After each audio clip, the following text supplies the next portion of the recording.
Use பண்ணணும். எந்த அளவுக்குன்னு பார்த்தீங்கன்னா, நீங்கள் ஒரே வாரத்தில் சன்ஸ்கிரீன் மாய்ஸ்சரைசர் எல்லாத்தையுமே முடிச்சிடணும். அந்த அளவுக்கு நல்லா சன்ஸ்கிரீன் மாய்ஸ்சரைசர் ரெகுலராக அப்ளை பண்ணிகிட்டே வரணும். அதுக்கப்புறம் ஸ்கின் வந்து பார்த்தீங்கன்னா உண்மையாகவே ஒரு 1.5 ஷேட் இல்லை 2 ஷேட்ஸ்க்குள்ளே வந்து நல்லாவே டிஃப்ரென்ஸ் தெரியும். இதே மீடியம் ஸ்கின் டோனாக இருந்தீங்கன்னா கண்டிப்பாக 2 ஷேட்ஸ் நல்லாவே தெரியும். இதே வந்து டார்க் ஸ்கின் டோனாக இருந்தீங்கன்னா அவங்களுக்கு வந்துட்டு செஷன்ஸ் வந்து இன்னும் அதிகமாக வேணும். அவங்களுக்கு ஒரு 1 டோன் வந்து கண்டிப்பாக இன்க்ரீஸ் ஆனது தெரியும். ஸோ ஃபேராக இருக்கவங்களுக்கு ஆப்வியஸ்லி ஒரு 3 to 4 அந்த மாதிரி கூட தெரியும். Because it's still depends on the skin type. அந்த டிஃப்ரென்ஸுமே difference on the skin type படி தான் தெரியும். எனக்கு வந்து ஒரு 1.5 2 ஷேட்ஸ் வந்து நல்லாவே டிஃப்ரென்ஸ் தெரிஞ்சது. அதுக்கப்புறம் நான் நல்லா மெயின்டைன் பண்ணேன். எனக்கு ஒரு 3 months நல்லா இருந்துச்சு.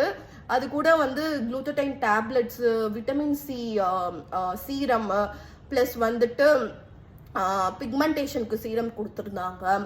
அப்புறம் மாய்ஸ்சரைசர், சன்ஸ்க்ரீனு, குளூட்டடைன் டேப்லெட்ஸ் நல்லா எடுத்து ஒரு 3 months நல்லா செட்டில் பண்ணி